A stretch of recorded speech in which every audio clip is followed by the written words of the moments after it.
हमारी जिंदगी में जो भी ऊपर या नीचे अच्छा बुरा जो भी होता है वो सब परमात्मा के कहने से होता है। और महाराज भी कहीं ये भी सुना है कि जो कुछ होता है आपके कर्म के हिसाब से होता है। तो ये कई चीज़ें कॉन्फ्लिक्ट कर रही हैं जो कंफ्यूज करती हैं। तो आप मुझे इसका क्लियर प्लीज़ हो सके तो बताएं। अगर इस बात को समझने की कोशिश करें कि हमारी ज़िंदगी में कष्ट क्यों आता है, हमारी ज़िंदगियों में संघर्ष क्यों आते हैं, कई लोग आनंद ले रहे होते हैं, कई लोग आनंद नहीं ले रहे होते हैं। आपके शरीर में अगर कोई बीमारी हो जाए तो उस बीमारी की अवस्था में होता क्या है, ऐसा क्या बदल जाता है जब आपके शरीर में संक्रमण होता है या कैंसर जैसी बीमारियां होती हैं, तो क्या मूल रूप से बदल जाता है? बॉडी वीक हो जाती है।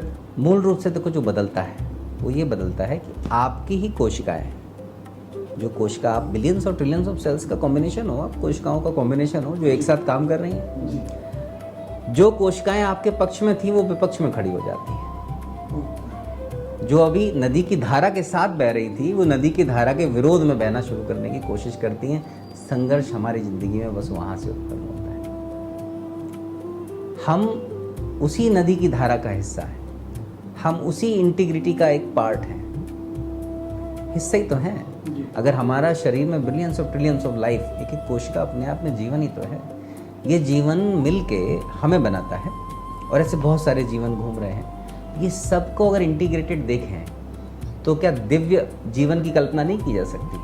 कल्पना ही तो, कल्पना करो आप, अगर देखो तो आपको समझ में आएगा ना कैसे चीज़ें इतनी व्यवस्थित हैं, कैसे एक नियम जो सब पे एक ही रूप से प्रभावी होता है, एक ही चीज़ से हम लोग ट्रिगर होते हैं।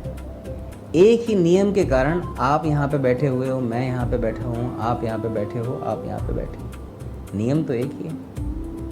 अब ये नियम है, क्या ये हम सब पे अलग अलग तरीके से प्रभावी है? एक ही तरीके से प्रभावी है। प्रकृति में ऐसा कुछ भी नहीं है जो बायस्ड, कुछ भी ऐसा नहीं है जो पक्षपात करता हो। पक्षपात हमारे खुद के अंदर के प्रयास हैं, जिसको हम कर्मा बोलते हैं।